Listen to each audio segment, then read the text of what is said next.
It's my great honor today to have this opportunity to report the latest progress in STNI cooperation between South Africa and China, and part of our consideration for the next step, especially the opportunity for young scientists to participate in the cooperation.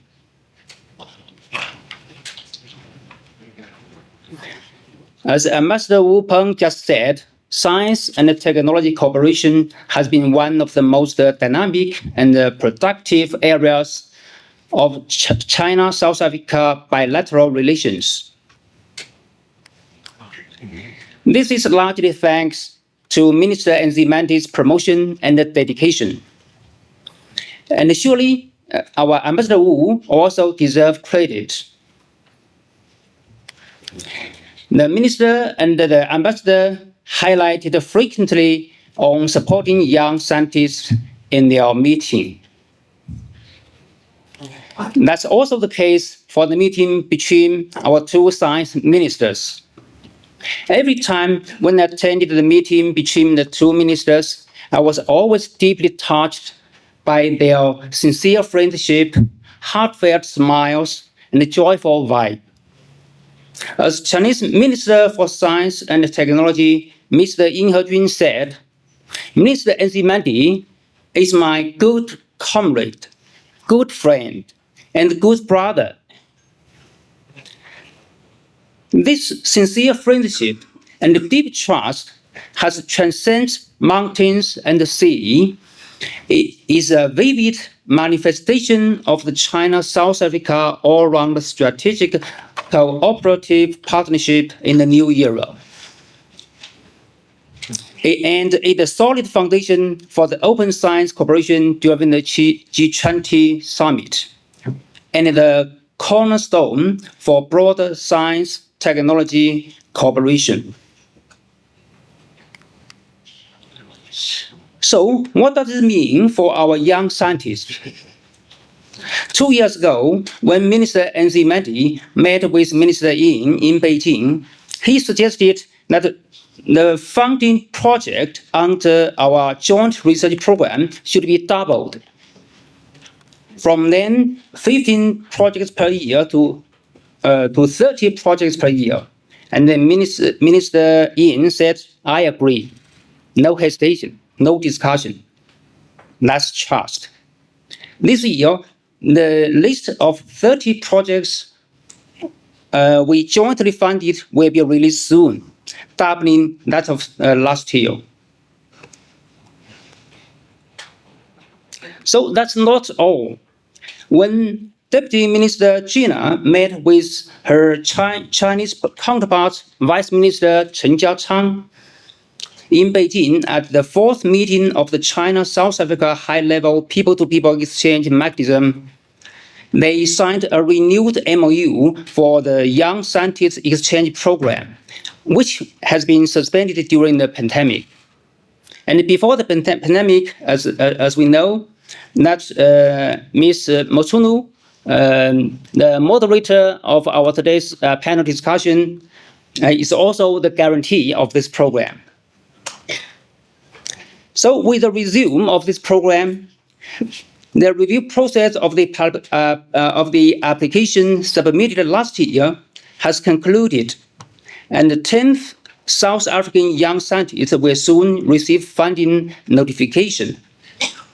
Meanwhile, only 2 Chinese young scientists passed the review, which may be mainly due to the insufficient understanding of South Africa or of our young scientists exchange program among Chinese young scientists. So, to address this imbalance, the Ministry of Science and Technology of China is in discussion with DSTI to propose a new twinning mechanism that would require Chinese institutions receiving South African young scientists to send one of their own young scientists to their partner institutions in South Africa. Thus, try to achieve genuine two-way exchange. And I would like also to highlight talented young scientists program.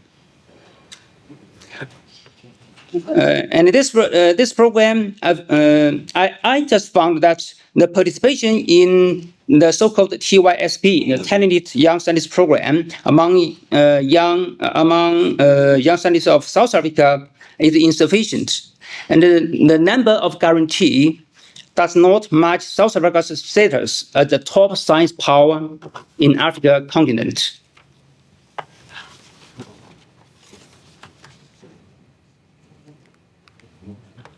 So it appears that this year's application deadline of this talented young scientist program was in March, and the next call should be released in January next year. So please stay tuned. Young people are the main force in innovation and entrepreneurship. Minister Nzimande and the DSTI attach great importance to cooperation with Science Park. Today, China BRICS Science and Innovation Incubation Park has also sent a delegation to participate in our seminar. And Mr. Chen Jingquan will also participate in the panel discussion. We hope that their visit will promote cooperation between science parks and startup incubation in China and South Africa. These are the two major flexible programs of the incubation park.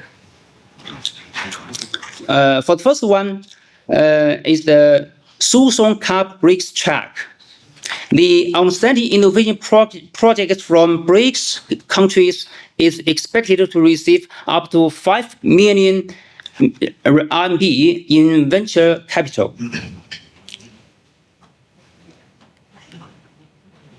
And in China, various high-level innovation forums have provided excellent platforms for exchange between young scientists and entrepreneurs. This year, China's Ministry of Science and Technology and the Shanghai Municipal Government jointly invited South Africa to be the country of honor at this year's Pujiang Innovation Forum. Both sides will jointly plan and organize a series of science and innovation exchange events and thematic forums. Actually, Director General Mr. Sele has already attended the Pujiang Innovation Forum for 2 consecutive years.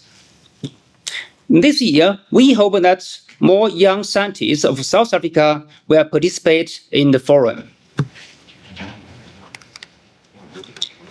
Now let's talk about people even younger than young scientists, our children. They may be the next generation young scientists. So what they want? The science museum, the STEM education, and so on. And in this regard, we also have a solid foundation for cooperation.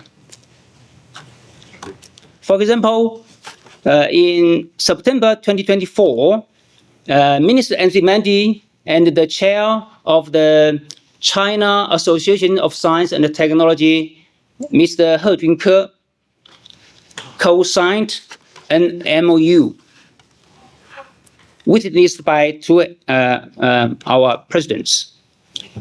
And the cooperation contents include public engagement, STEM education, engineering mature recognition, and so on.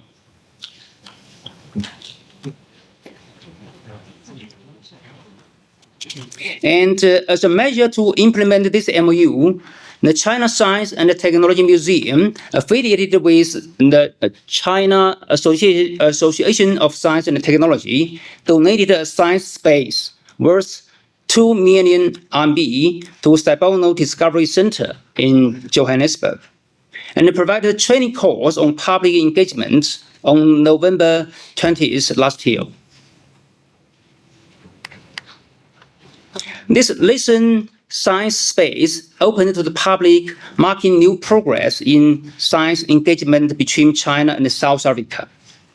And looking to the future, I believe South Africa has great potential for cooperation with the Chinese Academy of Sciences.